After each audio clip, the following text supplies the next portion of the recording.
고린도전서 12장 12절부터 31절까지 우리 함께 한 목소리로 말씀을 봉독하겠습니다. 몸은 하나인데 많은 지체가 있고 몸의 지체가 많으나 한 몸임과 같이 그리스도도 그러하니라. 우리가 유대인이나 헬라인이나 종이나 자유인이나 다 한 성령으로 세례를 받아 한 몸이 되었고 또 다 한 성령을 마시게 하셨느니라. 몸은 한 지체뿐만 아니요 여럿이니 만일 발이 이르되 나는 손이 아니니 몸에 붙어있지 아니하였다 할지라도 이로써 몸에 붙어있지 아니한 것이 아니요 또 귀가 이르되 나는 눈이 아니니 몸에 붙지 아니하였다 할지라도 이로써 몸에 붙지 아니한 것이 아니니 만일 온몸이 눈이면 듣는 곳은 어디며 온몸이 듣는 곳이면 냄새 맡는 곳은 어디냐. 그러나 이제 하나님이 그 원하시는 대로 지체를 각각 몸에 두셨으니 만일 다 한 지체뿐이면 몸은 어디냐. 이제 지체는 많으나 몸은 하나라. 눈이 손더러 내가 너를 쓸 데가 없다 하거나 또한 머리가 발더러 내가 너를 쓸 데가 없다 하지 못하리라. 그뿐 아니라 더 약하게 보이는 몸의 지체가 도리어 요긴하고 우리애가 몸에 덜 귀히 여기는 그것들을 더욱 귀한 것들로 입혀주며 우리의 아름답지 못한 지체는 더욱 아름다운 것을 얻느니라. 그런즉 우리의 아름다운 지체는 그럴 필요가 없느니라. 오직 하나님이 몸을 고르게 하여 부족한 지체에게 귀중함을 더하사 몸 가운데서 분쟁이 없고 오직 여러 지체가 서로 같이 돌보게 하셨느니라. 만일 한 지체가 고통을 받으면 모든 지체가 함께 고통을 받고 한 지체가 영광을 얻으면 모든 지체가 함께 즐거워하느니라. 너희는 그리스도의 몸이요 지체의 각 부분이라. 하나님이 교회 중에 몇을 세우셨으니 첫째는 사도요 둘째는 선지자요 셋째는 교사요 그 다음은 능력을 행하는 자요 그 다음은 병 고치는 은사와 서로 돕는 것과 다스리는 것과 각종 방언을 말하는 것이라. 다 사도이겠느냐 다 선지자이겠느냐 다 교사이겠느냐 다 능력을 행하는 자이겠느냐 다 병 고치는 은사를 가진 자이겠느냐 다 방언을 말하는 자이겠느냐 다 통역하는 자이겠느냐. 너희는 더욱 큰 은사를 사모하라. 내가 또한 가장 좋은 길을 너희에게 보이리라. 아멘. 네, 바울이 교회의 분열, 특별히 은사 때문에 어떤 은사가 더 귀하고 어떤 건 덜 귀하고, 그래서 우리가 받은 은사를 받지 않은 너희들은 별로 유익하지 않고 쓸모가 없고, 그러니 우리가 받은 이 은사를 너희가 사모해야 돼, 이렇게 주장하는 사람들이 있었습니다. 그리고 그 말을 들은 그 사람들도 그래 우리는 정말 쓸모없는 사람이구나, 이런 생각을 하기도 한 거예요. 그런 것 때문에 교회 안에 여러 가지 질서가 깨어지고 그리고 성도들 안에 분열이 생겼던 것을 보면서 은사 문제를 12장에서 다루고 있는 거죠. 그러니까 지난 토요일에 11절까지 말씀을 보았는데, 이 11절까지의 말씀 가운데 8절부터 11절이 많은 은사들에 대한 이야기였죠. 하나님께서 어떤 사람에게는 지혜의 말씀을, 또 지식의 말씀을, 믿음을, 한 성령으로 병 고치는 은사를, 능력 행함, 예언, 영 분별, 방언 통역, 이런 여러 가지 은사를 주셨다, 이런 이야기를 이제 했어요. 그리고 이제 오늘 이야기는 몸의 비유를 통해서 그리스도의 몸이라고 하는 이야기를 하죠. 그러니까 교회가 그리스도의 몸이다. 그러면 성도들 한 사람 한 사람은 그 몸을 이루고 있는 지체다, 이렇게 보는 거예요. 그래서 몸과 지체의 관계, 지체와 지체의 관계를 가지고 교회의 하나됨을 설명하고 있는 거고, 은사가 어떤 은사가 더 뛰어나고 우월하고 어떤 은사는 열등하고 이런 게 아니다. 다 필요한 데가 있고 각기 각 역할과 기능을 따라서 온 몸, 그리스도의 몸을 온전하게 하는데 쓰임받는 것이다, 그런 이야기를 하는 거예요. 그런데 이 12장은 구조로 보면 이제 구약 성경, 특별히 예언서나 히브리 문학에서 굉장히 많이 나오는 이제 구조인데, 그 바깥에, 그러니까 내용이 이렇게 있으면 머리와 꼬리가 같은 내용을 담고 있고, 가운데가 이제 핵심 내용이 있는 그런 구조를 많이 가지고 있어요. 근데 그게 이제 확장되면 몇 겹이 되는 거예요. 가운데 중심을 하나 두고 작은 껍데기로 바로 이어서 같은 내용이 나오고, 또 그 바깥에 또 두 개가 또 같은 내용, 또 두 개, 이런 식으로 계속 확장이 될 수 있어요. 그러니까 오늘 본문은 중심을 놓고 하나, 둘 이렇게 5개의 구조로 볼 수 있는 거고, 엄밀히 말하면 서론까지 포함하면 서론이 붙어 있어서 서론을 포함한 5개의 이제 쌍으로 이루어진 두 쌍의 중심이겠죠. 그렇게 이루어진 구조를 가지고 있어요. 제일 처음 1절부터 7절까지가 서론이라고 볼 수 있겠고, 그 다음에 이제 8절부터 11절까지가 은사, 여러 은사를 이야기하잖아요.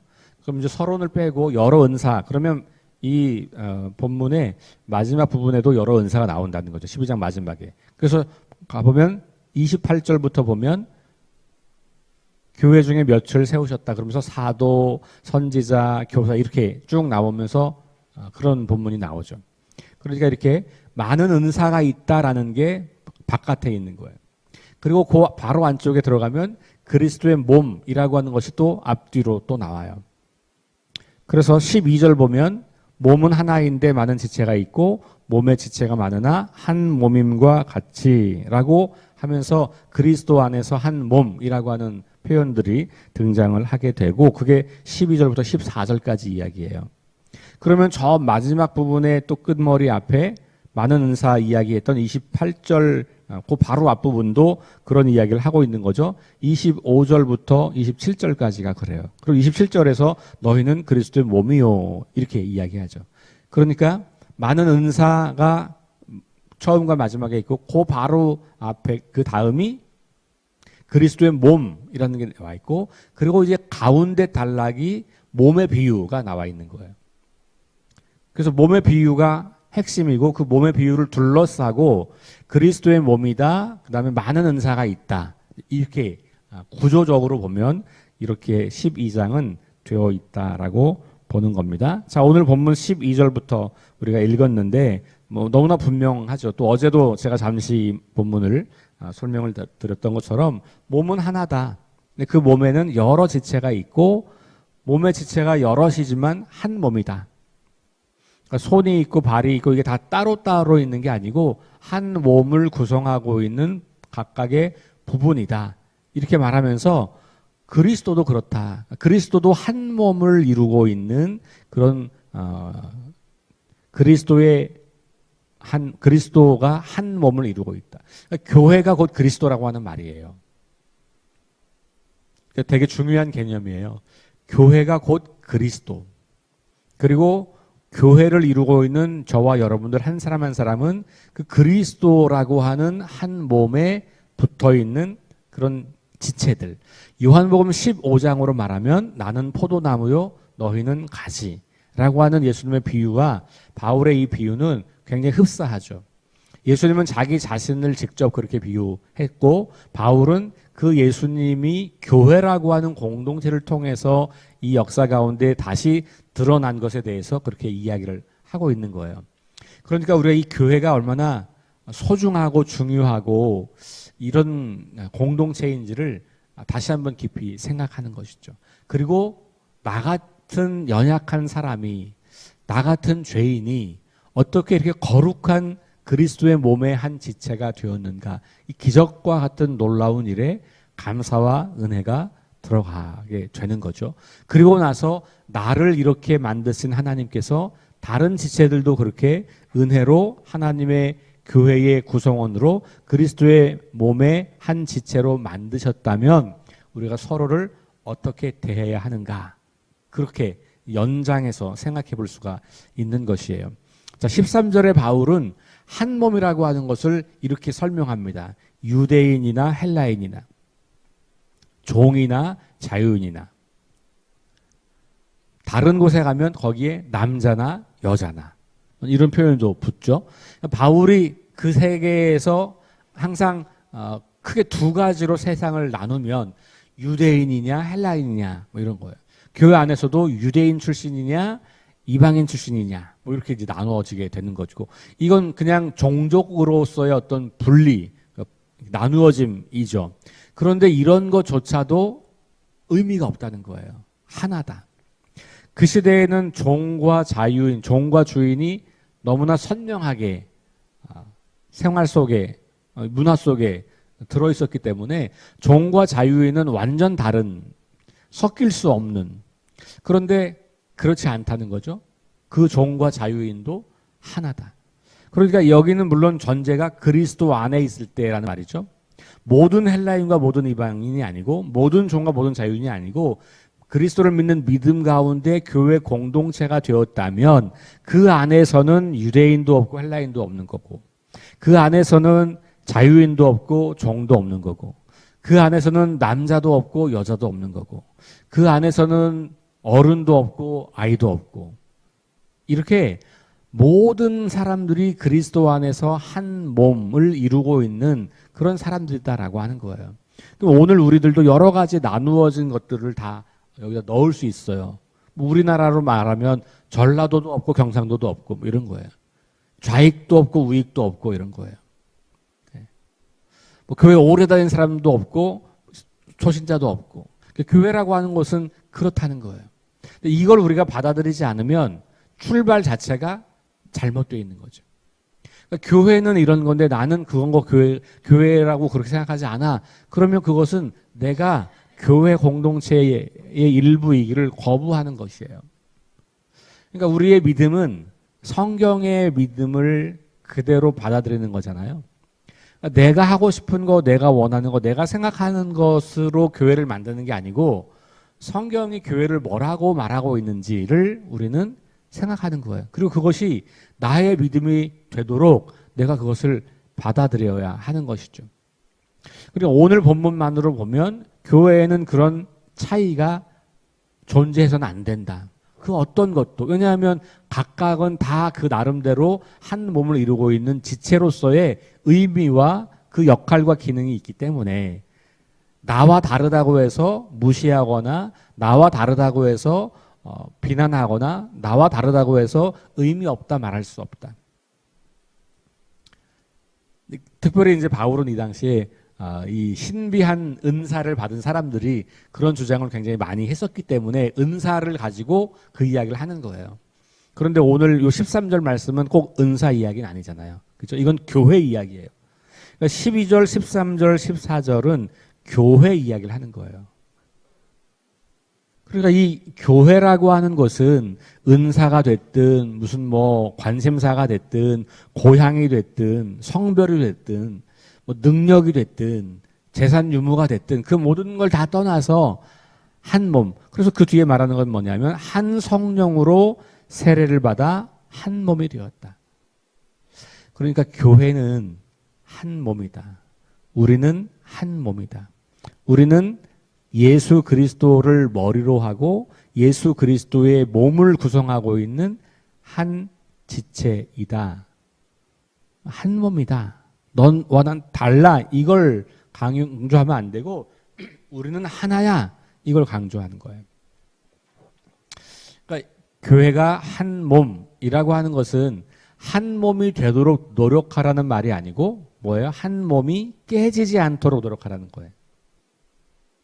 이게 굉장히 중요한 차이예요. 하나가 되려 노력하는 게 아니에요.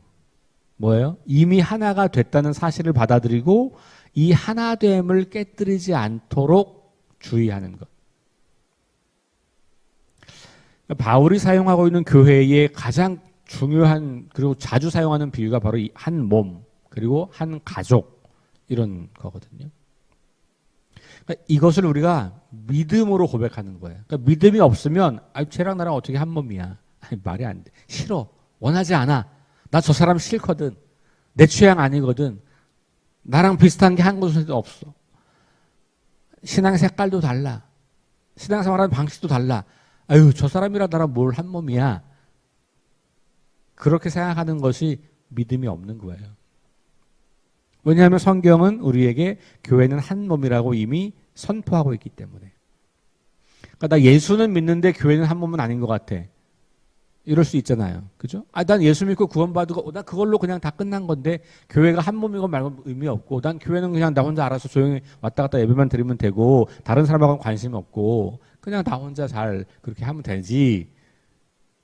그러면 이제 교회라고 하는 것을 굳이 안 나와도 되는 거죠. 그죠? 그러니까 많은 사람들이, 많은 현대인들이 교회를 안 나가도 나 예수 믿을 수 있고, 하나님 믿을 수 있고, 그럴 수 있다. 맞는 얘기긴 한데 교회가 뭔지 모르는 얘기를 하는 거예요. 그러니까 이 첨단 시대에도 우리가 온라인으로만 예배를 드린다고 하는 것에는 뭔가 심각한 질문이 들어갈 수밖에 없는 거예요. 상황상 어쩔 수 없이 온라인을 활용해서 예배를 드릴 수밖에 없는 경우가 있겠지만 그렇지 않은 경우는 한 몸 공동체를 이루어야 하는 것이죠. 물론 요즘에는 온라인으로만 예배드리는 교회가 생겼거든요. 우리나라에도. 미국에도 있고. 그런데 이게 점점 많아질 거예요. 실제로. 그런데 그 사람들도 모이다 보면 어떻게 되냐면 만나요. 실제로. 그게 정말 교회라고 하는 것이 강해지고 믿음이 자라기 시작하면 사람들이 서로를 만나고 싶어하고 교제하고 싶어하고 그래서 미국 같은 경우는 동부에서 서부까지 비행기 타고 날아가서 거기서 실제 모임을 한다는 거잖아요. 그러니까 교회의 공동체성 한 몸이라고 하는 것은 굉장히 중요한 우리의 이 믿음의 기본 전제예요. 그러니까 공동체성이라고 하는 것을 굉장히 중요하게 여겨야 되고 한 몸이다라고 하는 것을 중요하게 여기는 거예요. 그러니까 바울이 그래서 은사 이야기를 하기 전에 한 몸, 그리스도의 한 몸이라고 하는 것을 말하고 있는 거죠. 그리고 나서 몸의 이제 각 부분들에 대한 설명들을 하는 거죠. 뭐 이건 너무 쉬운 비유니까 이걸 설명할 필요는 없잖아요. 그죠? 너무 들으면 아는 얘기잖아요. 자, 그래서 각각의 그 기능과 역할과 은사와 직분과 사역은 나름대로의 의미와 가치가 있고 그것이 필요하고 중요하다. 어떤 것이 되었든. 어제 말씀드린 것처럼 은사와 직분과 사역은 크고 작음으로 설명할 수 없는 거예요. 크고 작음으로 설명하는 것 자체가 벌써 우리가 하나님 나라의 가치로 바라보는 게 아니고 세상 가치로 바라보는 거예요. 세상은 왜냐하면 큰 걸 좋은 거라고 하거든요. 대부분 큰 게 좋은 거예요. 큰 교회가 좋은 교회. 큰 교회가 괜찮은. 크다는 말도 실제로 건물도 크고 예산도 많고 사람도 많고 근데 이게 큰 교회예요. 정말로 사람이 10명밖에 모이지 않고 건물도 없는 그런 교회를 거의 모든 사람들이 좋은 교회라고 말하지 않아요. 아직 미숙한 교회라고 말하잖아요. 근데 그것은 그야말로 성경적 원리와는 완전 반대인 거죠. 성경은 한 알이 썩어져서 많은 열매를 맺는다고 말하는 거고, 그죠? 아주 작은 사람 한 사람이 모여 있어도 한두 사람이 모여 있어도 그리스도가 거기에 있으면 그게 교회인 거고 하나님이 가장 연약한 자를 사용하여서 가장 강한 자를 부끄럽게 하실 수 있는 걸 믿는 데가 교회란 말이에요. 그러니까 여러분 우리가 세상적인 기준을 가지고 크다 작다로 말하는 것은 매우 잘못된 거예요. 그러니까 우리가 은사나 어떤 사역의 형태나 어떤 직분은 크고 작고 높고 낮은 게 아니다. 목사가 높은 사람이 아니에요. 오히려 높낮이를 따지자면 목사가 교회에서 제일 낮은 사람이 돼야 되겠죠. 왜요?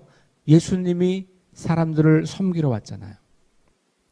우리는 예수님을 따르는 사람이니까 목사가 예수님을 가장 가까이서 따르는 사람이어야 한다면 목사는 절대로 대접받으려고 하고 군림하려고 하고 통제하려고 하면 안 되는 거예요. 그 다음은 장로님들이 그러면 안 되는 거예요. 그 다음은 권사님들이 그러면 안 되는 거예요. 그럼 교회에서 만약 높낮이가 있다면 제일 높은 사람들은 초신자예요. 처음 오는 사람들이 가장 높이 존귀하게 여김을 받아야 되죠. 왜? 누구든지 자기를 높이는 자는 낮아지고 낮추는 자가 높아진다고 주님이 말씀하셨잖아요. 그걸 우리가 주의 말씀으로 믿는다면 그게 맞는 것이죠. 그러면 은사도 똑같이 적용할 수 있어요. 아무것도 아닌 것처럼 보이는 그 은사, 그런 은사를 가진 사람이 교회에서는 가장 존귀하게 여김을 받을 수밖에 없는 거예요. 그러니까 오늘 여기 본문에 나오잖아요. 가장 덜 요긴해 보이는 것이 귀하다. 가장 약해 보이는 그것이 요긴하다. 이렇게 이야기하는 거죠. 그러니 우리가 완전히 이걸 뒤집지 않으면, 우리 생각과 의식과 삶의 방식을 뒤집지 않으면 하나님 나라 백성으로 산다는 것이 쉽진 않아요. 이건 끝없는 도전이에요. 왜냐하면 우리는 끝없이 세상 속에서 살고 있기 때문에 세상의 가치에 끝없이 노출되고 거기에 그 구조 속에 살고 있잖아요. 우리가 깨어서 의식하지 않으면 그런 세상의 질서가 너무 당연하게 나한테 다가오기 때문에 그냥 그렇게 우리도 교회에서도 똑같이 살아가려고 하고, 심지어는 교회도 세상의 원리로 이끌려고 하는 거죠. 그렇게 되니까 교회가 교회로서의 모습들을 자꾸 잊어버리게 되고 그렇게 되는 것 같아요. 그러니까 이런 말씀들을 우리가 정말로 진지하게, 중요하게, 의미 있게, 그리고 믿음의 영역으로 받아들여야 하는 것이죠. 교회는 한 몸이다. 그러면 한 몸이면 여기 뭐라고 그래요? 한 부분이 아프면 26절. 만일 한 지체가 고통을 받으면 어때요? 모든 지체가 함께 고통을 받는 거죠. 여러분, 새끼손가락에 살짝 칼에 베면 새끼손가락만 아프지 않잖아요. 온몸이 다 아픈 거야. 그 작은 상처 때문에 계속 신경이 쓰이고, 그것 때문에 다른 게 다 불편해지고, 그것 때문에 힘들다고요. 새끼손가락만 아프고 다른 데는 괜찮은 게 아니잖아요. 어디 조금만 아프면 잠을 못 자요. 그럼 우리 교회가 그런가? 다른 지체의 고통에 민감한가? 다른 지체의 아픔에 내가 동참하고 있는가? 다른 지체들의 괴로움을 내가 알려고 애를 쓰고는 있는가? 다른 사람들이 마주하고 있는 현실에 대해서 내가 어떻게든 내 문제처럼 그렇게 돕고 사랑하고 있는가? 질문해 보면 우리는 한 몸인가? 답이 나오겠죠. 물론 한 몸이다라고 하는 것은 신학적인 선포이고 성경이 말하고 있는 메시지이죠. 우리는 그 메시지를 믿음으로 받아들이고 그 메시지를 살아내는 사람들인 거예요. 그런데 지금 수준에서 완벽할 수는 없는 것이죠. 당연해요. 아마 완벽한 그런 한 몸 공동체를 이루기는 쉽지 않을 겁니다. 이 땅에서는. 그렇지만 우리가 그것을 향해서 나아가는 거예요. 그러니까 개인만 영적 성장이 되는 게 아니고, 그래서 개인이 영적 성장이 되면 어떻게 해요? 교회가 성장하는 교회가 되는 거고, 그 성장이 다시 말씀드리지만 사람이 많아지는 것은 그거는 또 다른 차원인 거고, 각자의 믿음이 성장하여 우리 교회가 성장한다는 것은 교회 안에서 숫자는 똑같은데 고통에 참여하는 정도가 강해지는 것. 그럼 그게 성장하는 교회예요. 숫자가 많아지지 않아도 교회가 더 한 몸이 되어 가고 있다면 그게 성장하고 있는 것이죠. 여러분, 그 성장의 개념도 그래서 세상적 개념으로 갖고 있으면 안 되는 거예요. 숫자가 많아지는 걸 성장이라고 볼 수 있겠죠. 한 부분이겠죠. 그러나 숫자가 많아지는 것만 성장이라고 보는 것은 세상 가치예요. 하나님은 많은 사람들이 모여있는 교회를 크게 쓰시는 분이 아니에요. 하나님은 오히려 별로 모이지 않는 교회를 오히려 크게 써서 많은 돈과 많은 사람과 엄청난 건물을 가지고 있는 교회를 부끄럽게 하실 수 있는 분이에요. 그렇잖아요. 그게 우리 성경이 말하고 있는 바잖아요. 그러니 여러분, 우리가 건물이 커지고 사람이 많아지고 여기에는 관심을 두는 게 아니라, 그거는 그냥 우리가 건강하게 성장하고 좋은 교회가 되고 진짜 한 몸 같은 공동체가 되잖아요. 오지 말래도 사람들이 온다고요. 그건 자연스럽게 따라오는 결과예요. 그 결과를 무시할 수는 없죠. 그런 결과가 당연히 오겠죠. 그런데 그런 결과가 오지 않는다면 우리 안에 뭔가 병든 게 있다라고 생각할 수 있어요. 우리가 온전히 성경적인 교회를 이루지 못하기 때문에 성장할 수 없다라고 보는, 숫자적으로. 그럼 거꾸로, 그럼 막 숫자가 많은 교회는 성경적으로 성장한 거냐? 꼭 그렇지 않아요. 왜냐하면 엔터테이닝을 하면 사람들은 많이 오거든요. 사람을 많이 오게 하려면 진실한 목회를 해서 조금씩 좀 성장하는 것도 방법인데, 거꾸로 빨리 사람들을 불러 모으려고 쇼를 하면 사람들은 그 쇼에 취해서 올 수도 있어요. 우리나라에 있는 모든 대형교회 다 그렇다는 건 아니지만 그럴 가능성이 충분히 있다. 여러분, 그러니까 본질을 잘 생각하는 거죠. 교회가 뭐냐. 제가 와서 부임해서 첫 주부터 지금까지 계속해서 반복해서 드리는 말씀이에요. 교회가 뭐냐. 그러니까 저와 여러분이 교회론이 같아져야 함께 교회가 건강해지고, 건강해지다 보면 외적인 성장도 가능해지는 것이죠. 목사가 와서 1, 2년 만에 숫자가 많아졌다. 저는 위험한 일이라고 생각해요. 갑자기 뭐가 많아지면 그거는 위험해지는 거지 좋은 게 아니에요. 목사가 바뀌면 체질이 바뀌고, 체질이 바뀌는데 시간이 필요하고, 그 체질에 함께 모여서 성장하는 시간, 건강해지는 시간이 필요하고, 그리고 나면 그게 정말 잘 된다면 폭발적인 외적인 성장이 가능해지는 거지. 목사 한 사람의 개인기와 어떤 엔터테이닝으로 교회가 사람들이 많아지는 것은 매우 위험한 일이에요. 여러분, 그러니 우리가 가장 중요하게 여겨야 되는 것은 교회가 뭐냐. 특별히 오늘 이 본문에서 하나됨. 전 그런 의미에서 이거는 우리 교회에 굉장히 중요한 말씀인 것 같아요. 우리 교회만이 아니라 오늘날 한국교회, 오늘날 온 세상에 있는 교회가 한 몸 공동체를 정말 이루고 있냐. 사람들이 왔을 때 차별받지 않고 동등한 대우를 받고 존중받고, 오히려 약한 사람일수록 더 사람들에게 사랑을 받고, 그러면서 이 사람들이 이 교회라고 하는 것은 차이에도 불구하고, 세상은 차이를 차별로 만들어버리지만 교회는 이 차이를 차별이 아니라 사랑으로 대하는구나 라는 걸 경험할 때 진짜 교회가 되는 거죠. 고린도 교회가 그게 안 돼서 바울은 너무 간절한 마음으로 이 편지를 쓴 거예요. 그리고 저와 여러분들은 이 편지를 오늘 우리 이야기로 다시 읽어내는 거죠. 자, 그래서 그리스도 안에서 한 몸, 아니 그리스도의 몸을 이루고 있는 지체들. 그러니까 마지막에 나가서 이제 31절에 하는 이야기가 뭐예요? 내가 가장 더욱 큰 은사를 사모하라 그러고 가장 좋은 길을 보이겠다. 31절. 그리고 이제 13장 사랑으로 넘어가잖아요.